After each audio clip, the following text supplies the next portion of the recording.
은퇴한 미술교사 정인화 씨는 아들과 며느리를 위해 매일 반찬을 만들었습니다. 그저 도움이 되고 싶었죠. 하지만 돌아온 말은 어머니, 제발 우리 삶에 개입하지 마세요. 그날 이후 인화 씨는 모든 걸 정리했습니다. 집도 예금도 추억까지. 그리고 인생 처음으로 나를 위한 길을 선택했죠.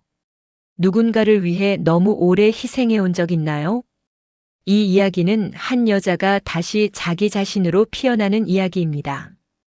이 이야기가 누군가의 마음에 작은 울림이 되길 바라며 시작하기 전에 여러분의 구독과 좋아요는 저에게 큰 힘이 됩니다. 한 분의 응원이 더 많은 이야기들을 전할 수 있는 원동력이 됩니다. 겨울 햇살이 유리창을 스치며 희미한 온기를 남겼다. 정인화는 낡은 전기포트의 스위치를 눌렀다. 물이 끓는 소리가 적막한 거실을 채웠다. 그녀는 창가에 놓인 의자에 앉아 밖을 내다보았다. 서리가 내린 정원의 나무들이 앙상한 가지를 하늘로 뻗고 있었다. 남편이 심었던 감나무도 그녀가 아들의 돌잔치날 심었던 단풍나무도 모두 겨울잠에 빠져 있었다. 65의 나이에 정인화는 여전히 아침 6시면 눈을 떴다. 30해 넘게 교직에 몸담으며 몸에 밴 습관이었다. 은퇴한 지 5년이 지났지만 시계 없이도 정확히 같은 시간에 잠에서 깨어났다. 미술교사로 일하던 시절 그녀는 아이들에게 세계 온도를 가르쳤다. 따뜻한 빨강, 차가운 파랑, 그 사이 어딘가에 존재하는 중립의 회색. 지금 그녀의 삶이 어떤 색인지 스스로에게 물으면 아마도 겨울 아침의 연한 회색빛이라 답했을 것이다. 포트에서 김이 모락모락 피어올랐다. 인화는 찻잔에 뜨거운 물을 따르고 작은 찻주전자에 보이차 한 덩이를 넣었다. 남편 한정수가 중국 출장에서 사온 차였다. 그가 떠난 지 10년이 넘었지만 그녀는 여전히 같은 차를 주문해 마셨다. 차 향이 번지며 기억이 함께 번졌다. 그가 웃으며 건네던 작은 상자, 그 안에 담긴 검붉은 차 덩어리, 그리고 당신이 좋아할 것 같아서라고 말하던 그의 목소리. 인화는 차를 한 모금 마시고 부엌으로 향했다. 냉장고를 열자 반찬 용기들이 가지런히 정리되어 있었다. 엊그제 만든 시금치나물, 그제 담근 깍두기, 어제 졸인 멸치볶음. 모두 아들 도윤의 집으로 가져갈 것들이었다. 그녀는 용기를 하나씩 꺼내 비닐봉지에 담기 시작했다. 김이 서린 비닐 안에서 반찬들이 흐릿하게 보였다. 아들 한도윤. 36에 그는 대기업 마케팅팀 과장이었다. 출근 시간에 쫓기고 야근에 시달리며 주말에도 노트북을 켜놓고 사는 아들.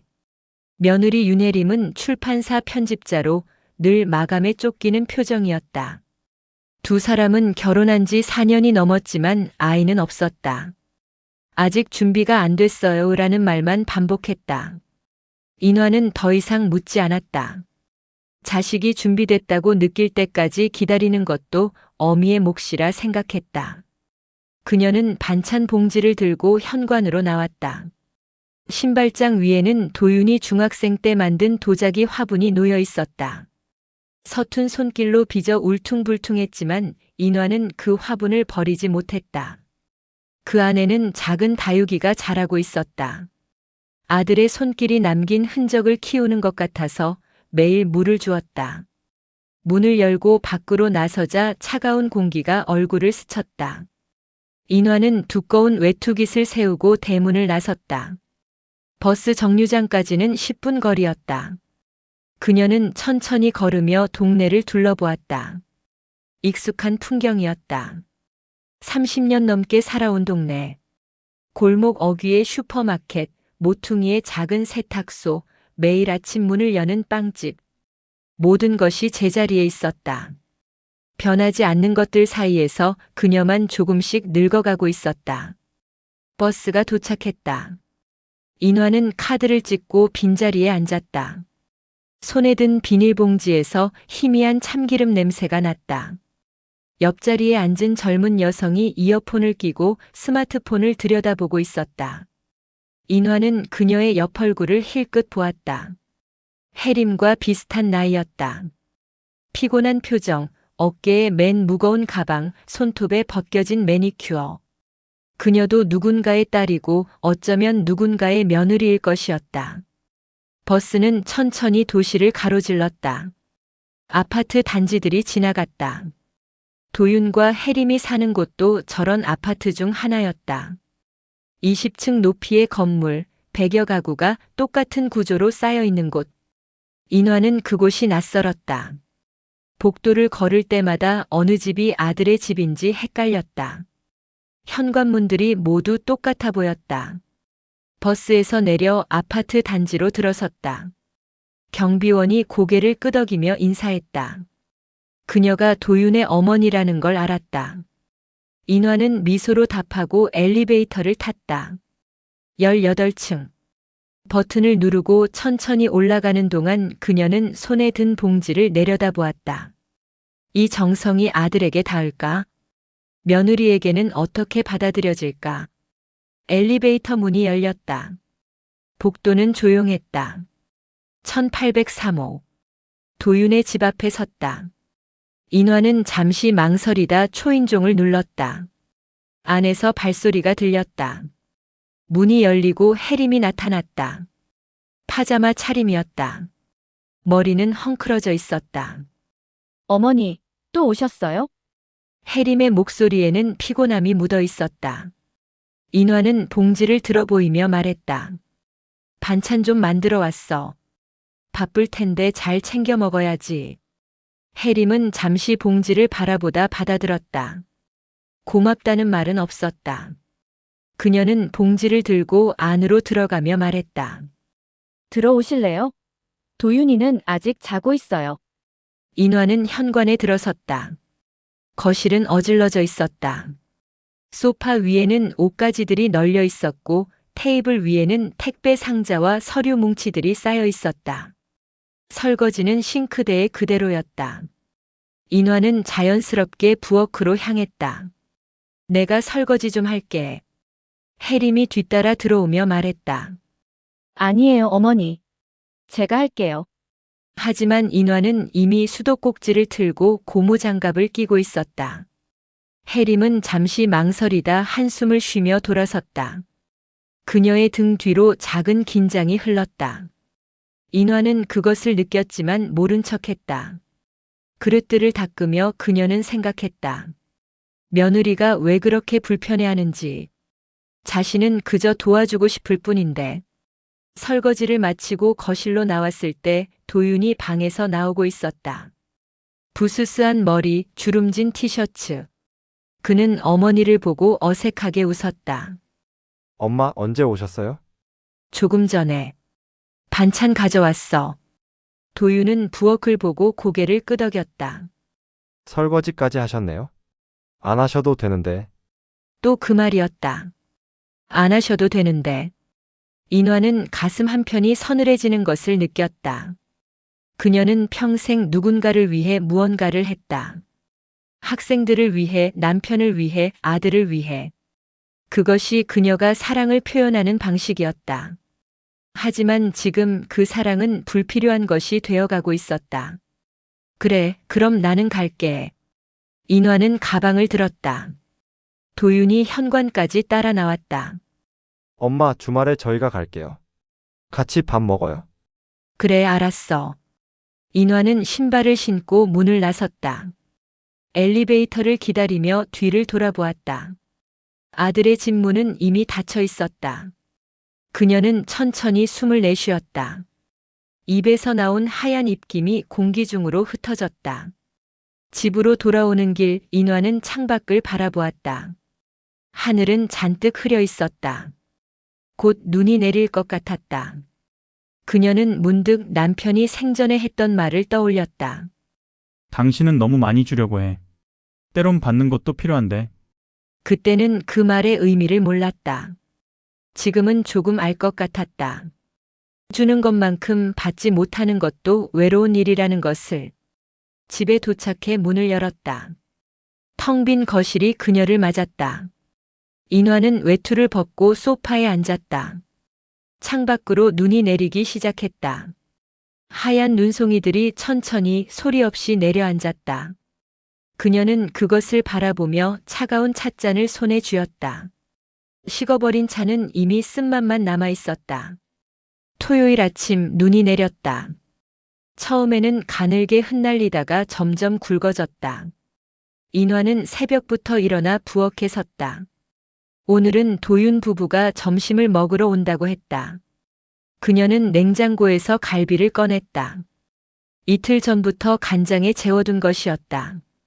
무, 당근, 밤, 대추를 깎고 다듬으며 그녀는 작은 설렘을 느꼈다. 아들이 오는 날은 여전히 특별했다. 갈비찜을 끓이는 동안 집안에 구수한 냄새가 퍼졌다.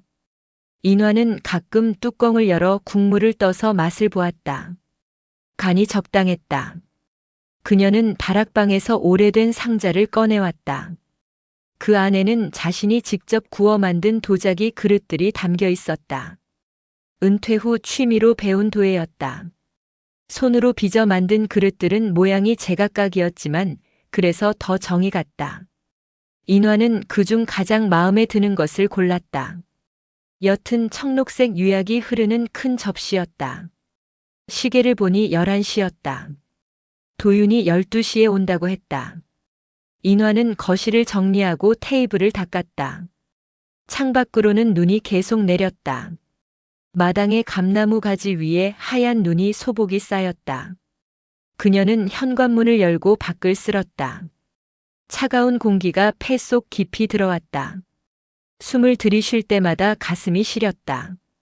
12시 10분 초인종이 울렸다. 인화는 앞치마를 벗고 문을 열었다. 도윤과 혜림이 눈을 털며 들어섰다. 두 사람 모두 두꺼운 패딩을 입고 있었다. 엄마, 눈 많이 오네요. 도윤이 말했다. 인화는 고개를 끄덕이며 그들의 외투를 받아 걸었다.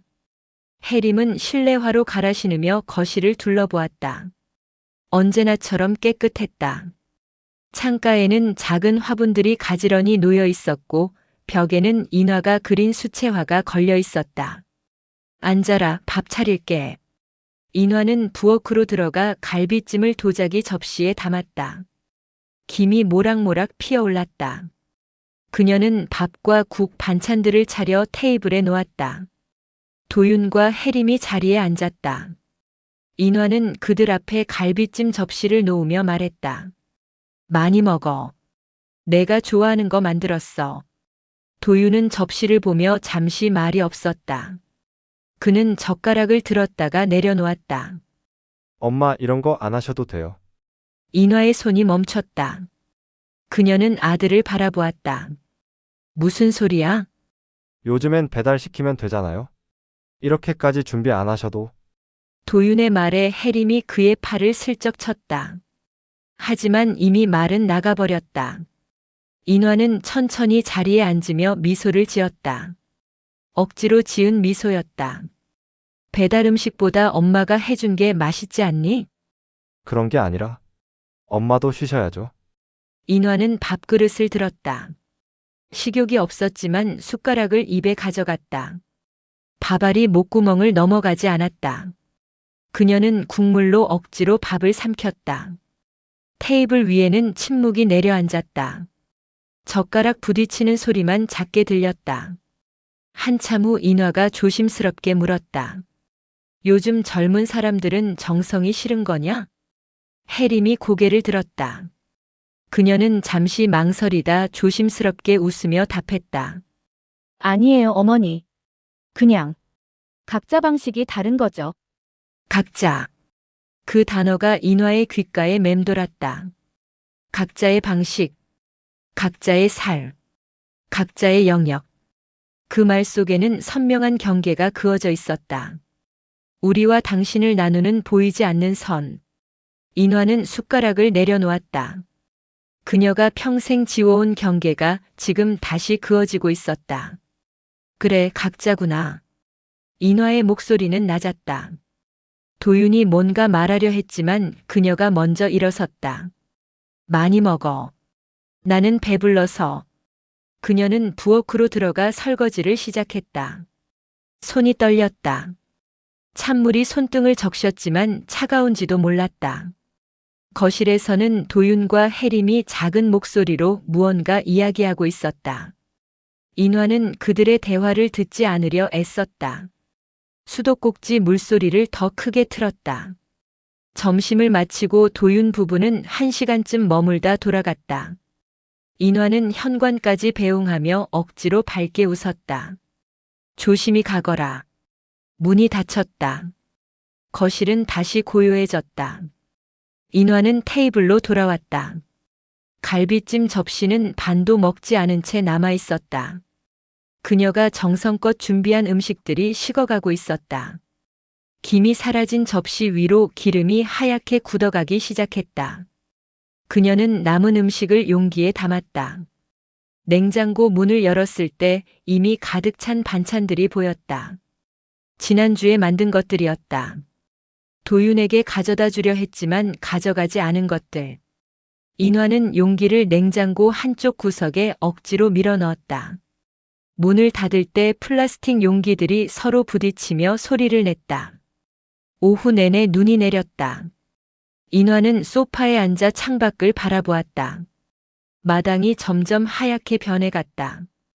그녀는 도자기 접시를 무릎에 올려놓고 손가락으로 표면을 쓰다듬었다. 이 그릇을 만들 때가 생각났다.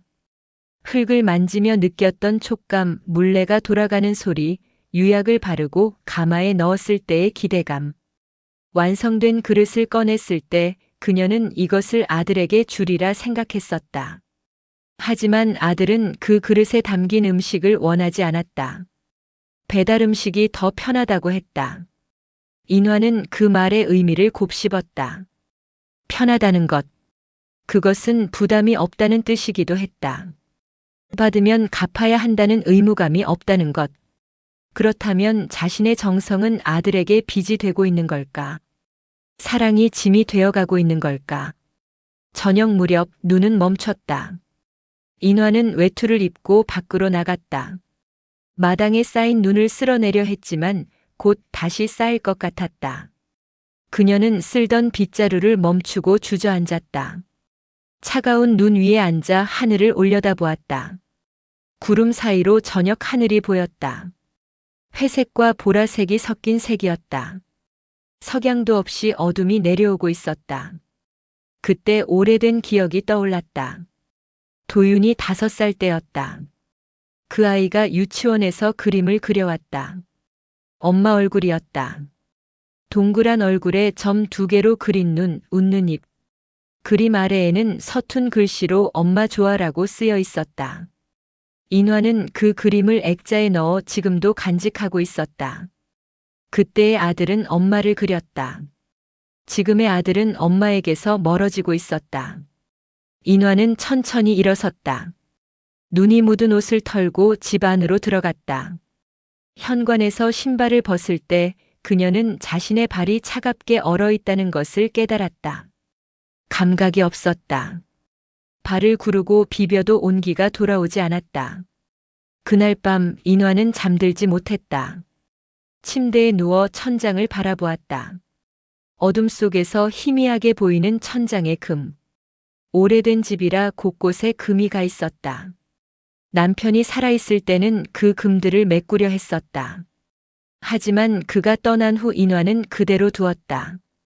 금도 집의 역사라고 생각했다. 시간이 지나며 생기는 자연스러운 흔적이라고. 하지만 지금 보니 금은 점점 벌어지고 있었다. 보이지 않게 천천히 그러나 확실하게.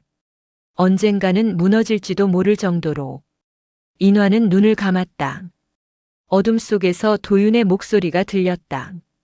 안 하셔도 돼요? 그 말이 계속 맴돌았다. 안 하셔도 된다는 것. 그것은 필요하지 않다는 뜻이었다. 새벽이 되어서야 그녀는 잠들었다. 꿈속에서 그녀는 끝없이 갈비찜을 만들고 있었다. 만들어도 누구도 먹지 않는 음식. 식탁 위에 쌓여가는 차가운 접시들. 그녀는 꿈속에서도 멈추지 못했다. 수요일 저녁 인화는 도윤 부부의 아파트 앞에 서 있었다. 어머니, 어머니, 왜 또 오셨어요? 저희 부탁도 안 드렸는데. 그게 문제예요. 저희 삶에 자꾸 개입하지 말아주세요. 허락도 없이 집에 들어와서 이것저것 하시는 게 도움이 아니에요. 간섭이죠. 저희가 원하지 않았어요. 어머니가 하고 싶어서 하신 거잖아요. 손에는 밑반찬을 담은 보냉백이 들려 있었다. 그녀는 오후 내내 부엌에서 보냈다. 콩나물 무침, 고등어 조림, 시금치 된장국. 도윤이 좋아하던 것들이었다. 아들이 직접 부탁한 건 아니었다. 하지만 인화는 그들이 퇴근 후 지쳐서 제대로 먹지 못할 거라는 생각에 집을 나섰다. 초인종을 누르자 안에서 인기척이 들렸다. 문이 열리고 혜림이 나타났다. 그녀는 회사 옷을 그대로 입고 있었다. 블라우스가 구겨져 있었고 머리는 말끔하게 묶여 있었지만 피곤한 기색이 역력했다. 어머니, 혜림의 목소리에는 놀람이 섞여 있었다. 인화는 보냉백을 들어보이며 말했다. 반찬 좀 만들어서. 잘 먹고 있니? 혜림은 잠시 망설이다 문을 열어주었다. 인화는 현관에 들어서며 실내를 둘러보았다. 거실은 어질러져 있었다. 소파 위에는 옷가지들이 여기저기 널려 있었고 테이블에는 택배 상자 2개와 서류 뭉치가 쌓여 있었다. 부엌 싱크대에는 설거지거리가 쌓여 있었다. 컵라면 용기, 일회용 도시락통, 얼룩진 접시들. 인화는 아무 말 없이 부엌으로 향했다. 보냉백을 식탁에 내려놓고 고무장갑을 찾았다. 싱크대 아래 서랍에서 새 것을 꺼내 끼웠다. 수도꼭지를 틀고 설거지를 시작했다. 물소리가 조용한 아파트 안을 채웠다. 혜림이 부엌으로 들어왔다. 그녀는 냉장고에서 생수를 꺼내 마시며 인화의 뒷모습을 바라보았다. 잠시 침묵이 흘렀다. 설거지하는 소리만 규칙적으로 들렸다. 혜림은 컵을 식탁에 내려놓으며 조심스럽게 입을 열었다. 어머니, 왜 또 오셨어요? 저희 부탁도 안 드렸는데. 인화는 손을 멈추지 않았다. 접시를 헹구며 대답했다. 집이 너무 엉망이라서 내가 피곤할까봐. 그게 문제예요. 혜림의 목소리가 높아졌다. 인화는 수도꼭지를 잠그고 돌아섰다. 혜림은 팔짱을 낀 채 서 있었다. 그녀의 눈빛이 날카로워져 있었다. 저희 삶에 자꾸 개입하지 말아주세요. 개입. 그 단어가 인화의 가슴을 찔렀다. 그녀는 천천히 고무 장갑을 벗었다. 손이 떨렸지만 애써 평정을 유지했다. 도와주는 게 개입이니? 허락도 없이 집에 들어와서 이것저것 하시는 게 도움이 아니에요. 간섭이죠. 인화는 며느리를 똑바로 바라보았다. 혜림도 물러서지 않았다. 두 사람 사이에 팽팽한 긴장이 흘렀다. 공기가 무거웠다. 숨쉬기가 힘들 정도로. 나는 그저 너희가 편하라고. 저희가 원하지 않았어요. 어머니가 하고 싶어서 하신 거잖아요. 혜림의 말에 인화는 말문이 막혔다. 너무 당황한 나머지 혜림의 등짝을 때리고 말았다. 그리고 인화는 스스로 놀라 얼른 혜림에게 사과했다. 혜림아 미안하다. 나도 모르게 그만. 정말 미안하다. 제가 뭘 잘못했어요? 남의 집에 마음대로 드나드신 건 어머니잖아요. 사실이었다. 아무도 부탁하지 않았다. 그녀 스스로 해야 한다고 생각했고 그것이 사랑이라 믿었다. 하지만 지금 그 사랑은 거부당하고 있었다. 그래, 알았어. 인화는 가방을 들었다. 보냉백은 식탁 위에 그대로 두었다. 인화는 현관으로 향했다. 신발을 신으려는데 안방 문이 열렸다. 도윤이 나왔다. 그는 재킷을 벗고 넥타이를 느슨하게 풀고 있었다. 엄마? 언제 오셨어요? 인화는 대답하지 않았다. 그때 혜림이 도윤에게 달려가 안겼다. 도윤이 혜림을 보았다. 혜림은 고개를 돌렸다. 혜림의 얼굴은 그 사이 눈물로 얼룩져 있었다. 도윤은 어머니에게 다가갔다. 엄마, 뭐 있었어요? 아무것도. 그런데 혜림이가 왜 울어요? 엄마가 뭐라고 하신 거예요? 인화는 자신에게 소리 지르는 아들 도윤을 바라보며 목이 메었다. 내 이놈 내가 널 어떻게 키웠는데. 혜림아 내가 말해봐라. 도윤 씨 어머니가 날 때렸어요. 혜림은 왜인지 자신의 얼굴을 감싸고 있었다. 눈에는 눈물이 가득했다. 그 순간이었다. 얼굴이 붉어진 도윤은 그 다음 얘기도 듣지 않고 인화의 뺨을 때렸다. 자신을 낳아주고 길러준 어머니의 뺨을 아무렇지도 않게 때렸다. 와이프가 소중해 어머니는 보이지도 않는 모양이다. 믿기지가 않았다. 어떻게 내 아들이 나에게. 하지만 목이 메어 말이 나오지 않았다. 한마디도. 기가 막혔다. 어떻게. 인화는 문을 열었다. 복도로 나서려는데 도윤이 그녀의 팔을 잡았다. 엄마, 잠깐만요. 얘기 좀. 손 놔. 인화의 목소리는 낮고 단호했다. 도윤은 어머니의 표정을 보고 손을 놓았다. 인화는 그대로 복도로 나갔다. 문이 닫혔다. 도윤은 혜림을 돌아보았다. 혜림은 팔짱을 낀 채 창밖을 바라보고 있었다. 뭐라고 한 거예요? 도윤의 물음에 혜림은 한숨을 쉬었다. 사실대로 말했어요. 우리 삶에 간섭하지 말라고. 도윤은 현관문을 보았다. 그는 뭔가 말하려다 입을 다물었다. 그리고 재킷을 걸친 채 문을 열고 밖으로 나갔다. 복도는 고요했다. 인화는 엘리베이터를 기다리고 있었다. 도윤이 그녀에게 다가갔다. 어머니, 잠깐만요. 인화는 엘리베이터 버튼만 바라보고 있었다. 도윤이 그녀 앞에 섰다. 혜림이가 무슨 말을 했는지 모르겠지만 내 와이프 말이 맞아. 인화는 더 이상 도윤과 한마디도 하고 싶지 않았다. 도윤이 한 행동에 대해 나무라고 싶지도 않았다. 그저 아들을 위해 살아온 시간 모두가 너무 억울하고 슬펐다.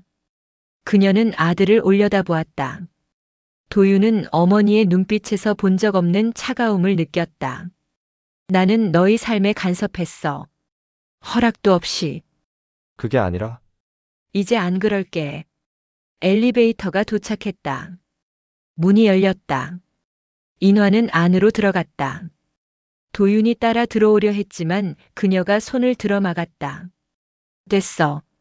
들어가. 문이 닫히기 시작했다. 도윤은 좁아지는 틈 사이로 어머니를 보았다. 그녀는 고개를 숙이고 있었다. 문이 완전히 닫혔다. 도윤은 엘리베이터 앞에 멍하니 서 있었다. 밖으로 나오자 눈이 내리고 있었다. 폭설이었다.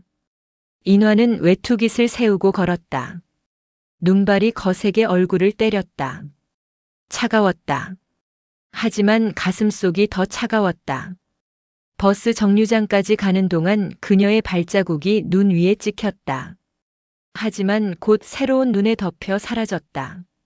정류장에는 아무도 없었다.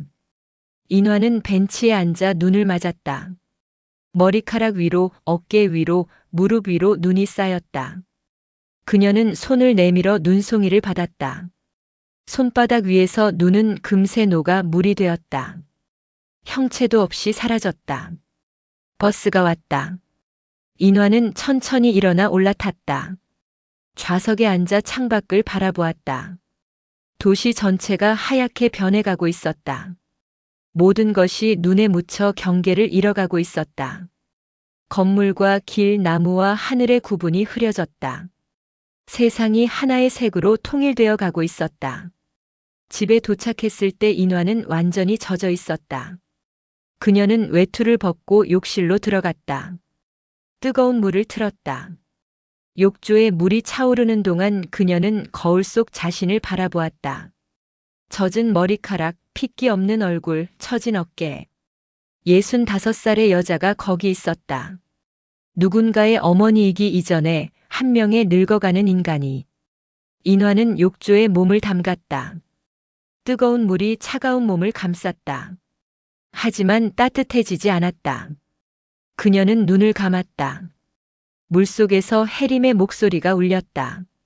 간섭하지 말아주세요. 그 말이 물결처럼 퍼져나갔다. 귀를 막아도 들렸다. 엄마에게 손을 댄 아들을 생각하니 스스로가 처참했다. 한참 후 인화는 욕조에서 나왔다. 물기를 닦고 잠옷을 입었다. 침대에 누웠지만 잠이 오지 않았다. 창밖으로 눈은 여전히 내리고 있었다. 세상을 덮고 있었다. 모든 것을 묻고 있었다. 그날 밤 인화는 한 가지를 결심했다. 더 이상 그들의 삶에 발을 들이지 않기로. 사랑한다는 이유로 짐이 되지 않기로. 어머니가 아닌 그저 정인화로 살기로. 다음 날 아침 인화는 평소보다 일찍 일어났다. 새벽 5시였다. 어둠이 아직 완전히 걷히지 않은 시간. 그녀는 잠옷 차림으로 거실로 나와 소파에 앉았다. 창밖으로 어제 내린 눈이 하얗게 쌓여 있었다. 세상은 고요했다. 그녀는 그 고요함 속에서 오랫동안 생각했다. 7시가 되자 인화는 옷을 갈아입고 정원으로 나갔다. 남편 정수와 함께 가꾸던 정원이었다. 40년 전 이 집에 처음 들어왔을 때 그들은 함께 흙을 파고 나무를 심었다. 감나무, 단풍나무, 목련 그리고 장미. 특히 장미는 정수가 좋아했다. 그는 매년 봄이면 새 품종을 사다가 심었다. 빨강, 노랑, 분홍, 하양. 여름이면 정원이 장미로 가득했다. 인화는 정원 한쪽 구석으로 갔다. 거기에 겨울 장미 한 송이가 남아 있었다.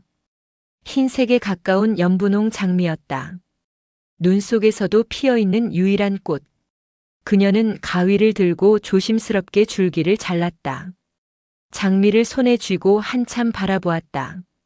가시가 손바닥을 찔렀지만 아프지 않았다.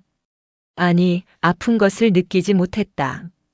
집으로 들어와 장미를 신문지에 싸서 두꺼운 책 사이에 넣었다. 남편의 시집이었다. 정수는 시를 좋아했다. 밤이면 책을 펴고 소리내어 읽곤 했다. 인화는 그 목소리를 들으며 그림을 그렸다. 그렇게 그들은 각자의 방식으로 예술을 사랑했고 서로를 사랑했다. 인화는 책을 덮고 서재를 둘러보았다. 벽면을 가득 채운 책들. 남편의 책, 자신의 미술 서적, 아들이 어릴 적 읽던 동화책까지. 모두 이 집의 시간을 담고 있었다. 그녀는 천천히 책장을 쓰다듬었다. 먼지가 손끝에 묻었다. 오래된 것들은 언제나 먼지를 품고 있었다. 오전 10시 인화는 전화기를 들었다. 오래 망설이다 번호를 눌렀다. 변호사 사무실이었다. 그녀는 예약을 잡았다. 다음 주 화요일 오후 2시. 전화를 끊고 그녀는 긴 숨을 내쉬었다. 떨림이 있었지만 확신도 있었다. 그날부터 인화는 집을 정리하기 시작했다. 옷장을 열고 오래된 옷들을 꺼냈다. 입지 않은 지 몇 년이 된 것들도 있었다. 그녀는 필요한 것만 남기고 나머지를 상자에 담았다. 부엌 찬장도 정리했다. 쓰지 않는 그릇들, 낡은 냄비들, 손님용 찻잔 세트. 모두 상자에 넣었다. 거실 벽에 걸린 그림들을 내렸다. 자신이 그린 수채화들이었다. 풍경화가 대부분이었다. 산, 바다, 들판, 그리고 이 집의 정원. 그녀는 그림들을 하나씩 살펴보았다. 각각의 그림에는 그때의 계절이 담겨 있었다. 봄의 연두색, 여름의 초록, 가을의 주황, 겨울의 회색. 40년의 계절이 거기 있었다. 일주일이 지났다. 화요일 오후 인화는 변호사 사무실에 앉아 있었다. 중년의 변호사가 서류를 펼쳐 보이며 설명했다. 재산 목록이었다. 이 집, 예금, 그리고 남편이 남긴 미술 작품 컬렉션. 작은 규모였지만 그녀에게는 평생의 축적이었다. 전부 기부하시겠다는 말씀이 맞으신가요? 변호사가 물었다. 인화는 고개를 끄덕였다. 청소년 미술치료센터 설립 기금으로요. 가능한가요? 물론입니다. 하지만 가족분들께는 말씀하셨습니까? 인화는 잠시 침묵했다. 창밖으로 거리가 보였다. 사람들이 오가고 차들이 지나갔다. 모두 각자의 삶을 살고 있었다. 말하지 않을 겁니다. 그러시면 나중에 문제가 괜찮아요. 제 재산이니까요. 변호사는 더 이상 묻지 않았다. 그는 서류를 준비하겠다고 말했다. 인화는 고맙다고 답하고 자리에서 일어났다. 집으로 돌아오는 길 인화는 부동산 중개소에 들렀다. 젊은 여자 직원이 맞이했다. 인화는 조용히 말했다. 집을 팔려고 합니다. 직원은 놀란 표정을 지었다. 이 동네에서 오래된 단독주택은 귀했다. 위치도 좋고 정원도 넓었다. 금방 팔릴 거라고 직원이 말했다. 인화는 담담하게 들었다. 가격이나 조건은 중요하지 않았다. 그저 빨리 정리하고 싶었다. 저녁 무렵 집에 돌아왔을 때 도윤에게서 전화가 왔다. 인화는 전화기를 보며 망설였다. 벨소리가 5번 울렸다. 6번째에 그녀는 받았다. 엄마 나야. 응, 요즘 연락이 없으셔서. 괜찮으세요? 괜찮아? 지난번에는 미안했어요. 인화는 아무 말도 하지 않았다. 도윤의 숨소리가 들렸다. 그는 뭔가 더 말하고 싶어 하는 것 같았지만 쉽게 말을 잇지 못했다. 주말에 갈게요. 같이 밥 먹어요. 안 돼. 왜요? 바쁘거든. 무슨 일이? 끊을게. 인화는 전화를 끊었다. 그녀는 전화기를 내려놓고 창가로 갔다. 해가 지고 있었다. 하늘이 주황빛으로 물들었다. 정원의 나무들이 검은 실루엣으로 서 있었다. 저 나무들도 곧 다른 사람의 것이 될 것이었다. 그날 밤 인화는 도윤의 방에 들어갔다. 아들이 떠난 지 10년이 넘었지만 방은 그대로였다. 책상, 책장, 침대. 모두 그가 쓰던 것들이었다. 그녀는 책상 서랍을 열었다. 오래된 공책들, 색연필, 그리고 작은 스케치북이 있었다. 스케치북을 펼쳤다. 도윤이 초등학생 때 그린 그림들이었다. 서툰 선으로 그린 가족, 집, 강아지, 나무. 인화는 한 장 한 장 넘겨보았다. 한 그림 앞에서 손을 멈췄다. 정원의 장미를 그린 그림이었다. 빨간 크레파스로 가득 칠한 장미. 그 옆에 초록색 줄기와 가시. 아래에는 어린 글씨로 엄마가 좋아하는 꽃이라고 쓰여 있었다. 인화는 그 그림을 오래 바라보았다. 그리고 조심스럽게 떼어냈다. 접어서 주머니에 넣었다. 스케치북을 닫고 제자리에 놓았다. 불을 끄고 방을 나왔다. 며칠 후 변호사 사무실에서 연락이 왔다. 서류가 준비됐다고 했다. 인화는 다시 사무실을 찾아가 서명했다. 집, 예금, 미술품. 모두 청소년 미술치료센터 설립 기금으로 기부하는 문서였다. 펜을 들고 이름을 쓸 때 손이 떨렸다. 하지만 주저하지 않았다. 정인화. 세 글자를 또박또박 적었다. 서류를 마친 후 인화는 카페에 앉아 커피를 마셨다. 창밖으로 사람들이 지나갔다. 그들은 각자 어딘가로 가고 있었다. 목적지가 있었다. 그녀도 이제 자신의 목적지를 찾아야 했다. 아들의 어머니가 아닌 정인화로서의 살. 그날 저녁 인화는 인터넷을 켰다. 오랜만이었다. 그녀는 검색창에 지방도시 공방 임대라고 쳤다. 여러 결과가 나왔다. 그녀는 하나씩 클릭하며 보았다. 작은 도시들의 작은 공간들.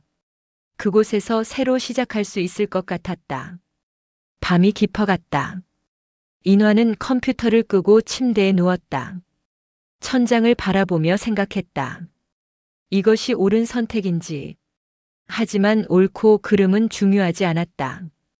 이것은 필요한 선택이었다.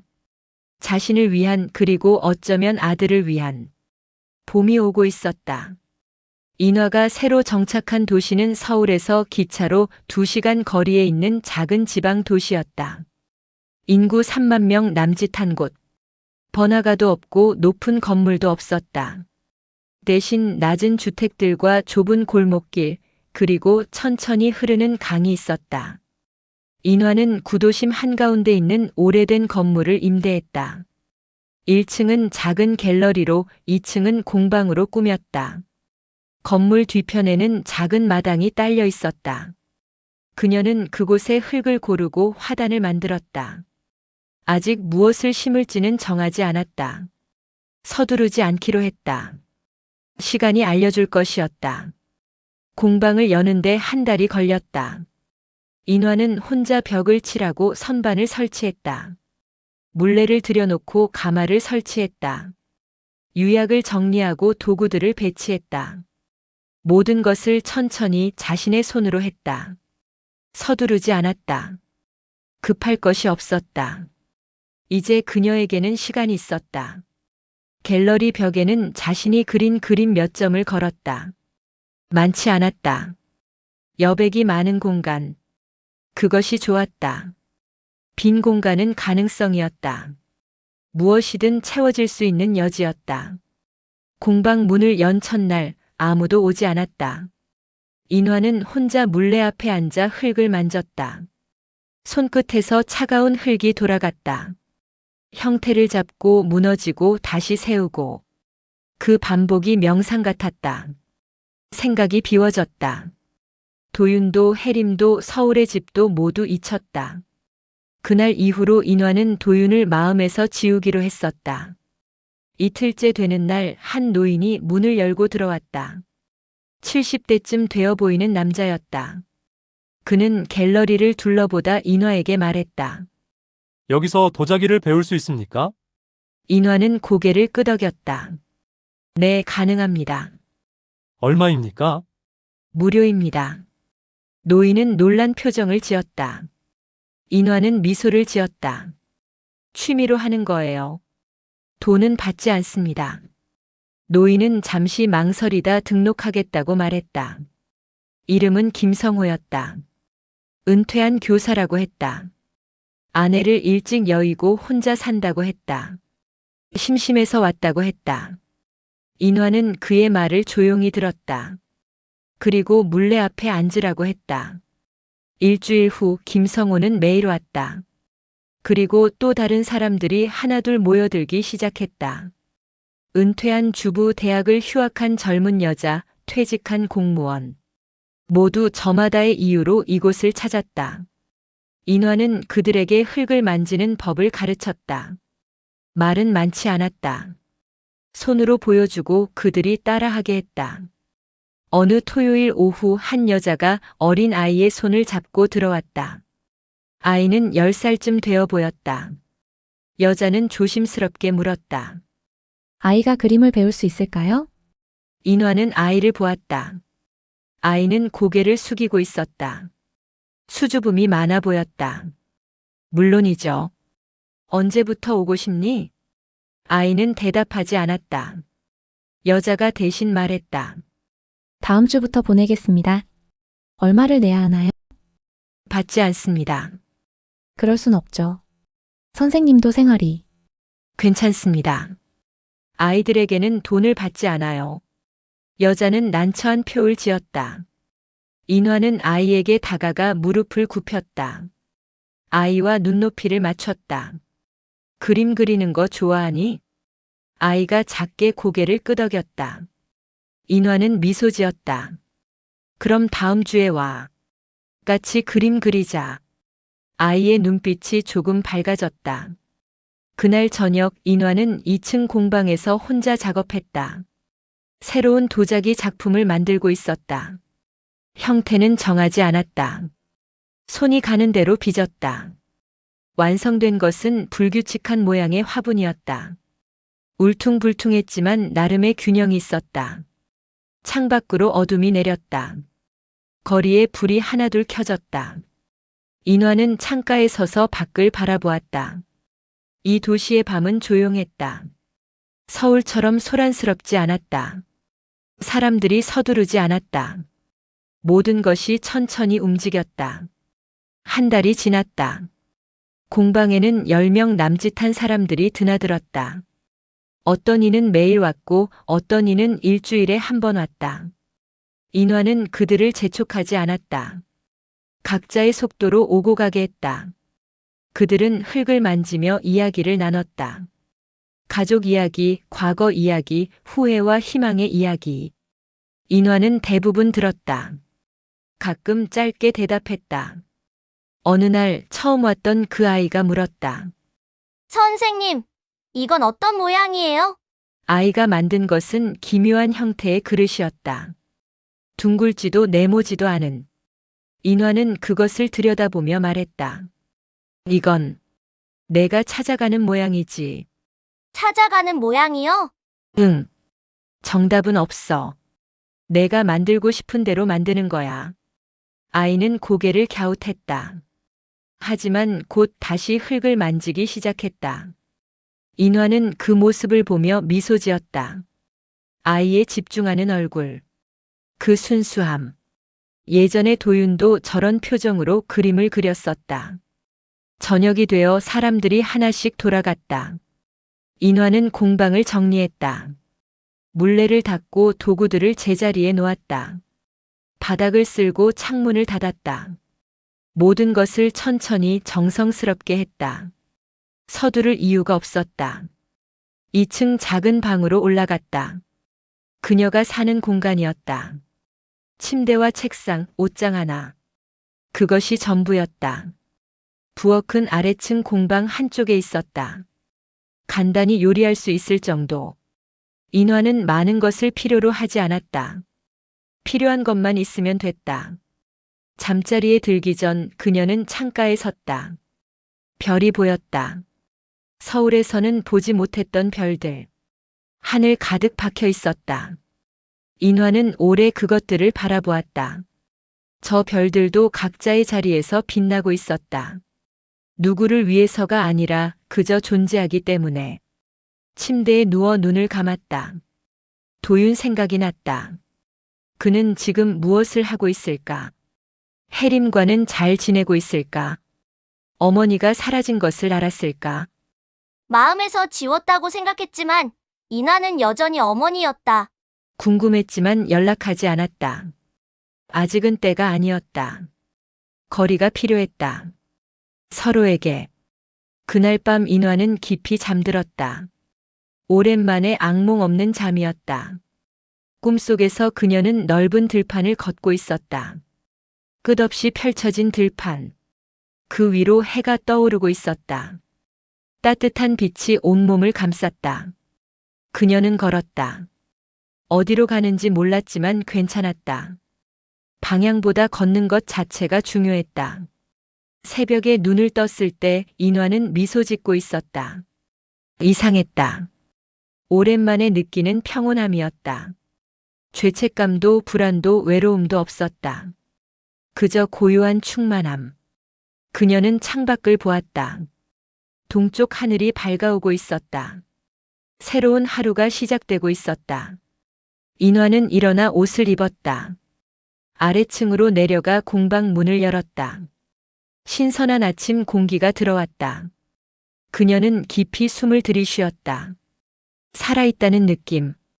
비로소 자신으로 살아가고 있다는 느낌. 정인화로서. 도윤은 회사 책상에 앉아 모니터를 바라보고 있었다. 화면에는 분기 실적 보고서가 떠 있었지만 글자가 눈에 들어오지 않았다. 그는 시계를 보았다. 오후 3시. 점심도 거르고 일했지만 진도가 나가지 않았다. 머릿속이 복잡했다. 어머니와 마지막으로 통화한 지 2달이 지났다. 그 후로 전화도 문자도 없었다. 도윤은 여러 번 전화를 걸었지만 어머니는 받지 않았다. 집에 찾아가려 했지만 혜림이 말렸다. 시간을 좀 드리자고. 어머니도 숨 쉴 공간이 필요하다고. 도윤은 그 말을 따랐다. 하지만 마음은 편치 않았다. 회의실에서 나온 팀장이 그의 책상 앞을 지나며 말했다. 한 과장, 보고서는 오늘 중으로 올리겠습니다. 서두르세요. 임원 보고가 내일 아침인데. 팀장이 지나가고 도윤은 한숨을 쉬었다. 요즘 회사 분위기가 좋지 않았다. 구조조정 이야기가 돌았다. 실적이 좋지 않은 부서는 통폐합될 거라는 소문. 그의 팀도 안전하지 않았다. 도윤은 다시 모니터를 보았다. 집중하려 했지만 어머니 얼굴이 떠올랐다. 저녁 7시가 되어서야 그는 퇴근했다. 지하철은 혼잡했다. 도윤은 손잡이를 잡고 서서 창밖을 바라보았다. 어둠 속을 달리는 전철. 사람들의 피곤한 얼굴들. 모두 어딘가로 돌아가는 중이었다. 하지만 그곳이 집인지 아니면 그저 잠자는 공간인지 알 수 없었다. 아파트에 도착했을 때 해림은 아직 퇴근하지 않았다. 도윤은 현관에서 신발을 벗으며 거실을 보았다. 어질러져 있었다. 소파 위에 옷들, 테이블 위에 서류들, 싱크대에 쌓인 설거지. 예전 같았으면 어머니가 치워줬을 것들이었다. 도윤은 넥타이를 풀고 소파에 앉았다. 휴대폰을 꺼내 어머니에게 전화를 걸었다. 신호음이 울렸다. 1번, 2번, 3번. 받지 않았다. 그는 전화를 끊고 문자를 보냈다. 엄마, 나 도윤이에요. 연락 좀 주세요. 답장은 오지 않았다. 현관문이 열리는 소리가 들렸다. 해림이었다. 그녀도 지쳐 보였다. 가방을 소파에 던지며 주저앉았다. 오늘 회사에서 난리였어. 도윤은 대답하지 않았다. 해림이 그를 보았다. 무슨 일 있어? 엄마한테 전화했는데 안 받아? 해림은 잠시 침묵했다. 그녀도 죄책감이 있었다. 자신이 너무 어머니에게 강하게 말한 것, 그리고 도윤이 오해하게 해서 그의 어머니를 때리게 한 것. 그 어떤 변명으로도 용서받을 수 없는 천륜을 깨는 일이었다. 하지만 그때는 참을 수가 없었다. 매번 허락 없이 들어와서 이것저것 하는 것이. 시간 좀 드리자. 어머니도 정리할 시간이 필요하실 거야. 벌써 2달이 지났어? 그럼 주말에 찾아가 봐. 도윤은 고개를 끄덕였다. 그는 일어나 부엌으로 가서 냉장고를 열었다. 반찬이 거의 없었다. 편의점 도시락 몇 개와 맥주 캔들만 있었다. 예전에는 어머니가 만든 반찬들로 가득했었다. 이상했다. 그때는 부담스러웠는데 지금은 그리웠다. 주말이 왔다. 토요일 아침 일찍 도윤은 어머니 집으로 향했다. 해림은 회사 일이 있다며 함께 가지 않았다. 도윤은 혼자 버스를 탔다. 1시간 거리였다. 창밖으로 익숙한 풍경이 지나갔다. 어릴 적 이 길을 수없이 다녔었다. 학교 갈 때, 학원 갈 때, 친구 집 갈 때. 그때는 몰랐다. 이 길 끝에 항상 어머니가 있다는 것을. 버스에서 내려 골목길을 걸었다.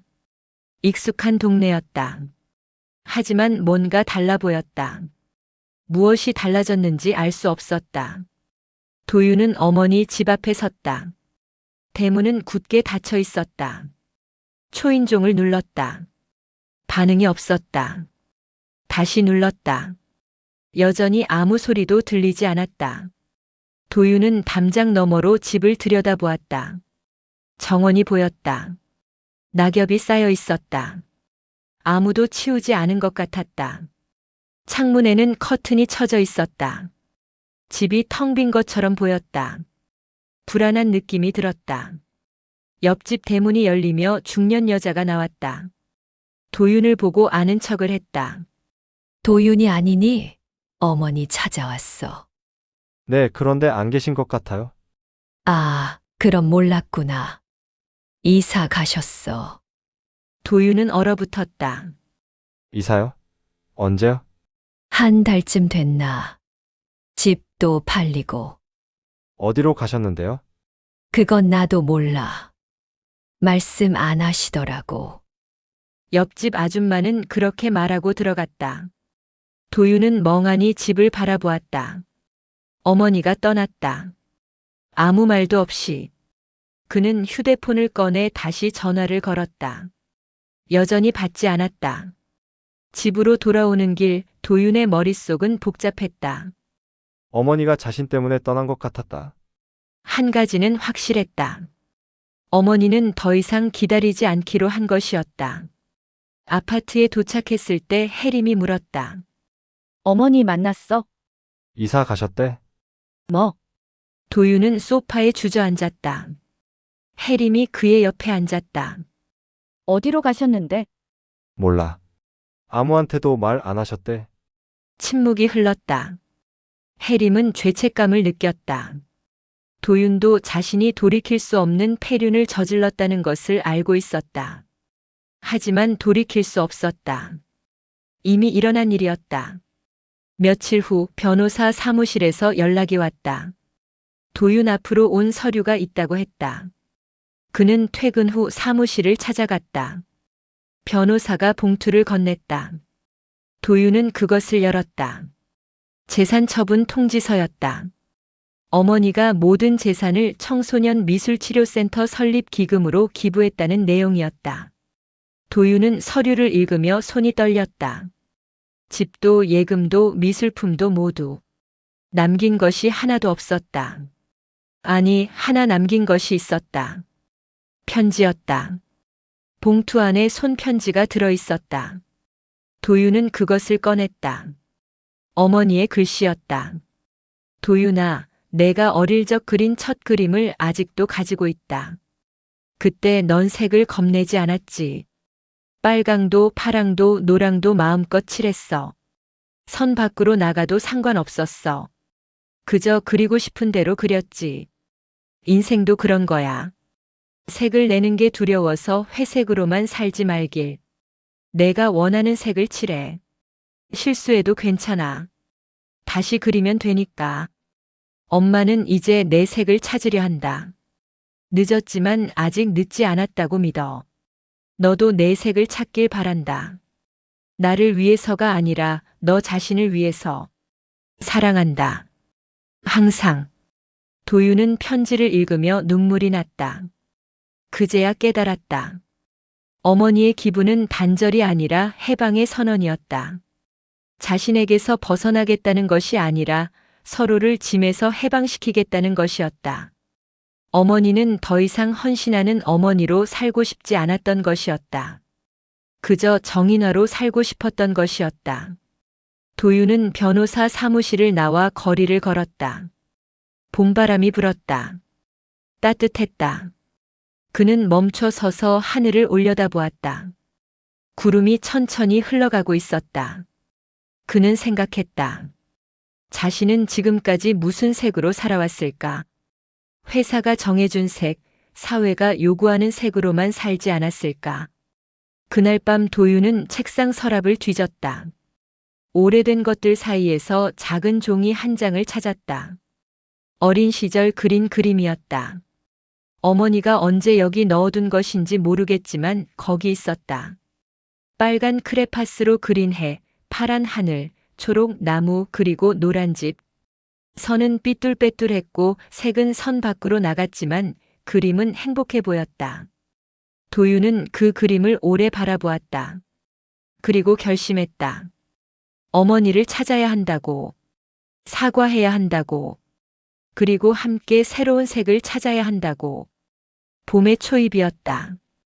인화의 공방에서 작은 전시회가 열렸다. 제목은 잃어버린 색의 기억이었다. 갤러리 벽에는 인화와 수강생들이 만든 도자기와 그림들이 전시되어 있었다. 완벽하지 않은 작품들이었다. 어떤 것은 비뚤어져 있었고 어떤 것은 색이 번져 있었다. 하지만 그 불완전함이 오히려 아름다웠다. 전시회 개막일 아침 인화는 일찍 일어나 갤러리를 정리했다. 바닥을 닦고 작품들을 마지막으로 점검했다. 창문을 열자 봄바람이 들어왔다. 따뜻했다. 겨울이 완전히 지나간 것 같았다. 그녀는 현관 앞에 작은 팻말을 세웠다. 잃어버린 색의 기억, 오늘부터 일주일간. 오전 10시 첫 관람객들이 들어오기 시작했다. 동네 주민들이었다. 그들은 천천히 작품들을 둘러보며 감탄했다. 김성호 노인이 만든 투박한 찻잔, 10살 아이가 그린 추상화, 은퇴한 주부가 빚은 꽃병. 각각의 작품에는 만든 이의 이야기가 담겨 있었다. 점심 무렵 낯선 차 한 대가 공방 앞에 멈췄다. 인화는 갤러리 안에서 관람객과 이야기하고 있었다. 문이 열렸다. 도윤과 혜림이 조심스럽게 들어왔다. 인화는 그들을 보고 잠시 동작을 멈췄다. 시간이 정지한 것 같았다. 도윤은 어머니를 찾아 일주일을 헤맸다.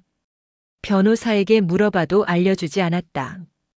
옛날 지인들에게 연락했지만 아무도 몰랐다. 그러다 어머니가 가르치던 학교의 동료 교사에게서 단서를 얻었다. 인화가 지방의 작은 도시로 갔다는 것을. 그는 혜림과 함께 차를 몰고 그곳을 찾았다. 작은 도시를 돌아다니며 물어본 끝에 이곳을 찾아냈다.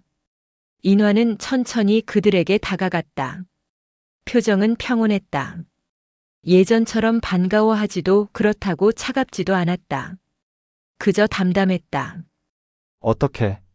도윤의 목소리가 떨렸다. 인화는 잠시 그를 바라보다 말했다. 들어와서 봐. 전시회 중이야. 그녀는 돌아서서 다른 관람객에게 다가갔다. 도윤과 혜림은 서로를 바라보았다. 혜림이 먼저 걸음을 옮겼다. 도윤이 따라갔다. 두 사람은 갤러리를 천천히 둘러보았다.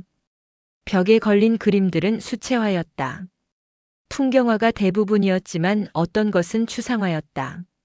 도윤은 한 그림 앞에서 멈췄다.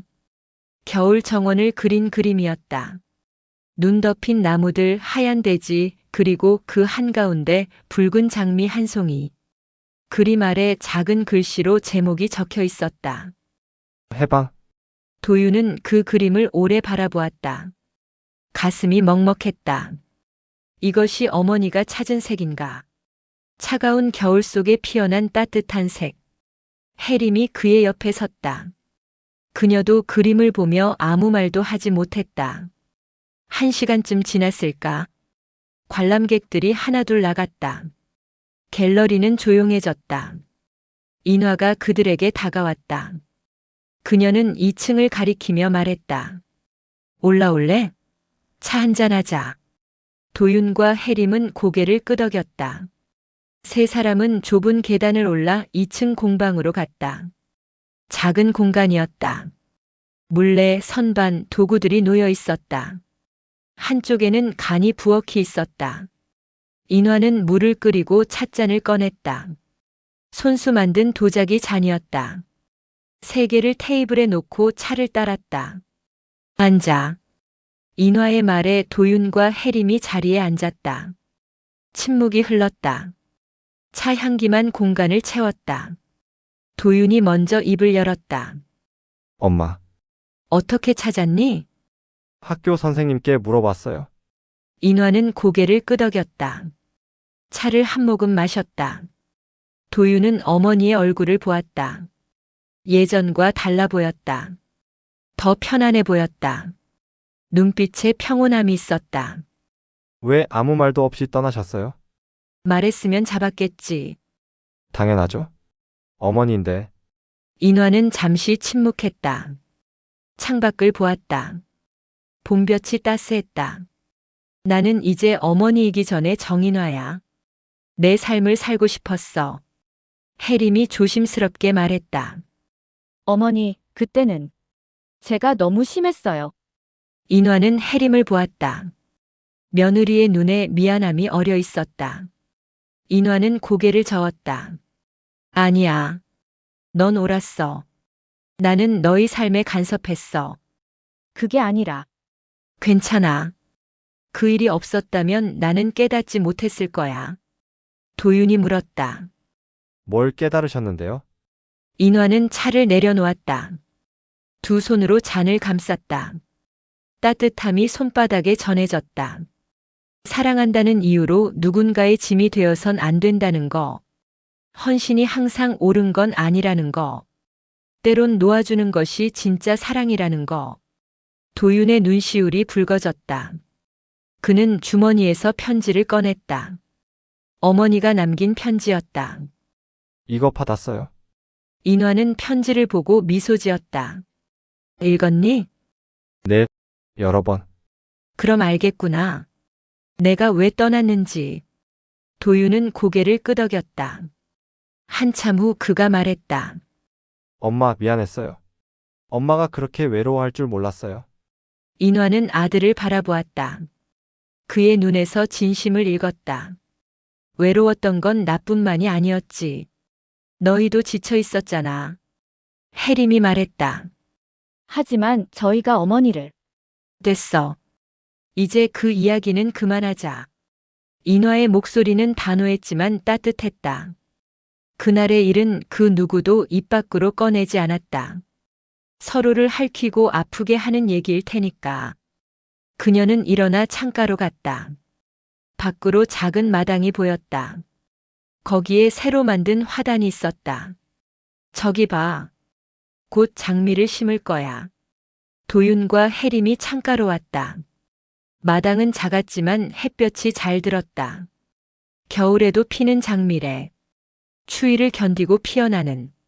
도윤이 물었다. 저희도 가끔 와도 될까요? 인화는 그를 보았다. 아들의 얼굴에서 소년의 모습이 겹쳐 보였다. 그녀는 고개를 끄덕였다. 물론이지. 하지만 의무감으로 오지는 마. 진짜 오고 싶을 때만 와. 네. 세 사람은 잠시 침묵 속에 서 있었다. 어색하지 않은 침묵이었다.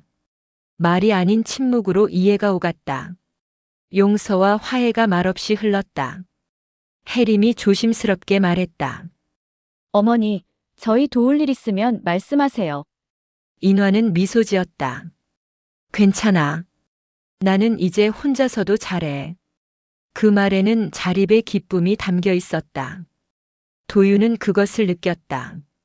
어머니는 이제 정말로 자유로워진 것이었다. 누군가를 돌보는 역할에서 누군가에게 의지하는 관계에서 벗어나 온전히 자신으로 살고 있었다. 저녁 무렵 도윤과 혜림은 돌아갈 준비를 했다. 인화는 그들을 현관까지 배웅했다. 도윤이 어머니를 껴안았다. 인화는 잠시 놀랐지만 곧 아들을 안아주었다. 오랜만에 포옹이었다. 혜림도 다가와 인화의 손을 잡았다. 자주 올게요. 천천히 와. 서두르지 말고. 두 사람이 차에 탔다. 인화는 손을 흔들었다. 차가 천천히 멀어졌다. 그녀는 그것을 바라보다 갤러리로 돌아갔다. 아직 정리할 것이 남아 있었다. 하지만 마음은 가벼웠다. 오랜만에 느끼는 평화였다. 완전한 화해는 아니었다. 하지만 존중이 시작되었다. 그것으로 충분했다. 그해 겨울이 다시 왔다. 인화는 공방 뒤편 작은 텃밭에 새 장미를 심고 있었다. 겨울에도 피는 장미라는 희귀 품종이었다. 화원 주인이 키우기 어렵다고 경고했지만 인화는 도전하고 싶었다. 추위 속에서도 피어나는 꽃. 그것이 자신의 삶 같았다.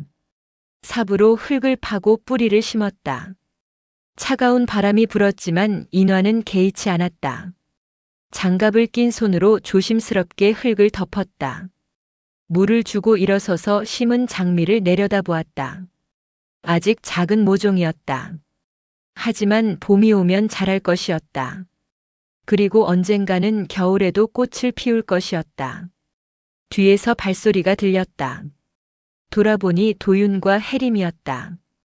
두 사람은 두꺼운 외투를 입고 손에 짐을 들고 있었다. 재회 이후 3달 만이었다. 인화는 미소 지었다. 왔구나. 엄마, 추운데 밖에서 뭐해요? 도윤이 걱정스럽게 물었다. 인화는 장미를 가리켰다. 장미 심었어. 겨울에도 피는 품종이래. 혜림이 다가와 장미를 보았다. 예쁘네요. 꽃이 피면 장관이겠어요.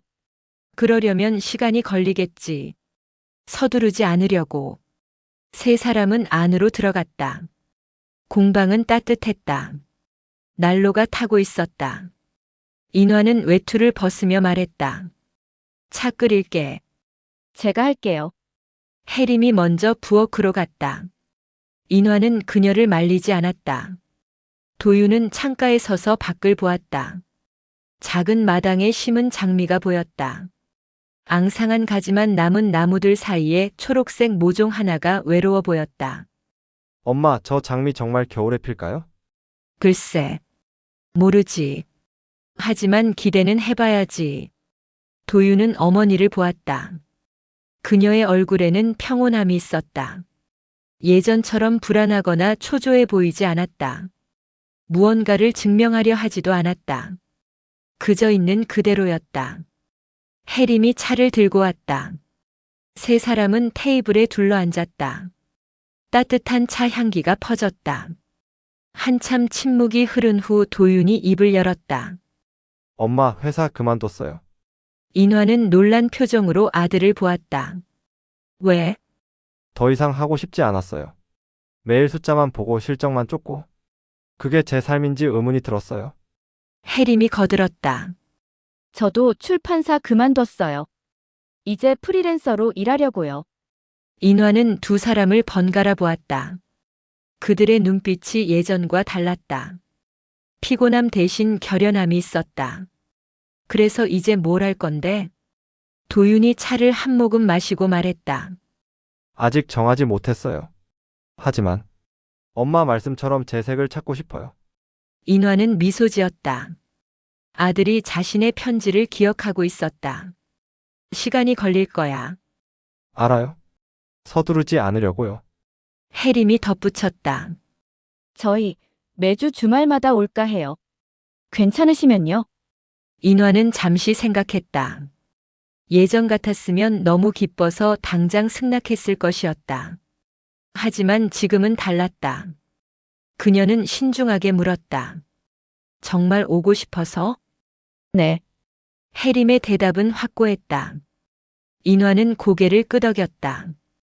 그럼 와. 하지만 조건이 있어. 뭔데요? 의무감으로 오지 마. 그리고 내가 원하지 않으면 돌아가. 서로의 경계를 존중하자. 도윤과 혜림은 서로를 보고 고개를 끄덕였다. 새로운 관계의 규칙이었다. 헌신과 희생이 아닌 존중과 자유를 바탕으로 한. 그날부터 도윤 부부는 주말마다 찾아왔다. 처음에는 서먹했다. 무엇을 해야 할지 몰랐다. 하지만 점점 익숙해졌다. 도윤은 마당의 흙을 만졌다. 장미 주변의 잡초를 뽑고 낙엽을 치웠다. 혜림은 공방에서 도자기를 배웠다. 서툴렀지만 즐거워했다. 인화는 그들을 지켜보며 조언했다. 강요하지 않았다. 그저 함께 있었다. 겨울이 깊어갔다. 눈이 내리고 바람이 불었다. 장미는 여전히 작았다. 꽃은 피지 않았다. 하지만 죽지도 않았다. 추위를 견디며 살아있었다. 도윤은 매주 와서 눈을 치우고 물을 주었다. 언젠가 피어날 꽃을 위해. 어느 토요일 오후 세 사람은 공방에서 함께 작업하고 있었다. 인화는 물레를 돌리고 도윤은 그림을 그리고 혜림은 유약을 칠하고 있었다. 각자의 작업이었지만 같은 공간에 있다는 것만으로 연결되어 있었다. 말은 많지 않았다. 하지만 편안했다. 해질 무렵 도윤이 밖으로 나갔다. 마당의 장미를 보려고. 눈이 소복이 쌓여 있었다. 그는 조심스럽게 눈을 치웠다. 그때 작은 봉오리를 발견했다. 아직 피지 않았지만 분명 봉오리였다. 붉은 기운이 조금 보였다. 엄마, 혜림아, 이리 와봐요. 도윤의 목소리에 두 사람이 뛰어나왔다. 그들은 장미 앞에 섰다. 작은 봉오리가 하얀 눈 속에서 고개를 내밀고 있었다. 정말 피는구나. 인화의 목소리가 떨렸다. 도윤이 말했다. 엄마, 이 정원은 제가 물을 주지 않으면 금세 시들 거예요. 인화는 아들을 보았다. 알아요? 이제는 잊지 않을게요. 그 말에는 약속이 담겨 있었다. 책임이 아니라 애정으로, 의무가 아니라 선택으로. 이제 그들은 서로에게 짐이 아니었다. 각자의 삶을 살면서도 필요할 때 함께하는 사람들이었다. 저녁이 되어 두 사람은 돌아갔다. 인화는 현관에서 손을 흔들었다. 차가 멀어지는 것을 보고 마당으로 갔다. 장미 앞에 쪼그리고 앉아 봉오리를 바라보았다. 추운 겨울 속에서 피어나려는 작은 생명. 그것이 희망 같았다. 하늘에서 눈이 내리기 시작했다. 하얀 눈송이들이 천천히 내려앉았다. 인화는 손을 내밀어 눈을 받았다. 차가웠지만 아름다웠다. 그녀는 고개를 들어 하늘을 보았다. 구름 사이로 별이 하나 보였다. 그날 밤 인화는 침대에 누워 천장을 바라보았다. 1년 전 이맘때가 생각났다. 그때의 자신은 외롭고 지쳐 있었다. 헌신했지만 거부당했다. 사랑했지만 짐이 되었다. 그래서 떠나기로 했다. 모든 것을 버리고. 하지만 지금은 달랐다. 그녀는 버린 것이 아니라 얻었다. 자유를 얻었고 자신을 찾았다. 그리고 아들과의 새로운 관계를 만들었다. 예전처럼 가깝지는 않았지만 더 건강했다. 서로를 존중하는 거리가 있었다. 봄이 오면 장미가 필 것이었다. 붉은 꽃잎이 눈 위에 떨어질 것이었다. 그것은 용서의 색이자 희망의 색이었다. 하지만 무엇보다 삶의 색이었다. 추위를 견디고 피어나는 강인한 삶의 색. 인화는 눈을 감았다. 마음이 평온했다. 후회도 원망도 두려움도 없었다. 그저 고요한 만족감이 있었다. 그녀는 이제 누구의 어머니가 아니었다. 정인화였다. 65년을 살아온, 앞으로도 살아갈 한 사람의 인간. 창밖으로 눈은 계속 내렸다. 하얀 눈이 세상을 덮었다. 하지만 그 아래에서 장미는 살아있었다. 조용히 천천히 자신의 시간에 맞춰 피어날 준비를 하고 있었다. 그것이 바로 겨울 정원의 약속이었다. 추위가 지나면 봄이 오고 어둠이 지나면 빛이 온다는. 잃어버린 것 같아도 다시 찾을 수 있다는. 그리고 끝이라고 생각한 곳에서 새로운 시작이 가능하다는. 인화는 미소 지으며 잠들었다. 꿈속에서 그녀는 붉은 장미로 가득한 정원을 걷고 있었다. 혼자가 아니었다. 누군가가 함께 걷고 있었다. 남편일 수도 아들일 수도 혹은 미래의 자신일 수도 있었다. 중요한 건 그들이 나란히 각자의 속도로 걷고 있다는 것이었다. 겨울 정원은 약속을 지켰다. 추위 속에서도 희망은 살아 있었다.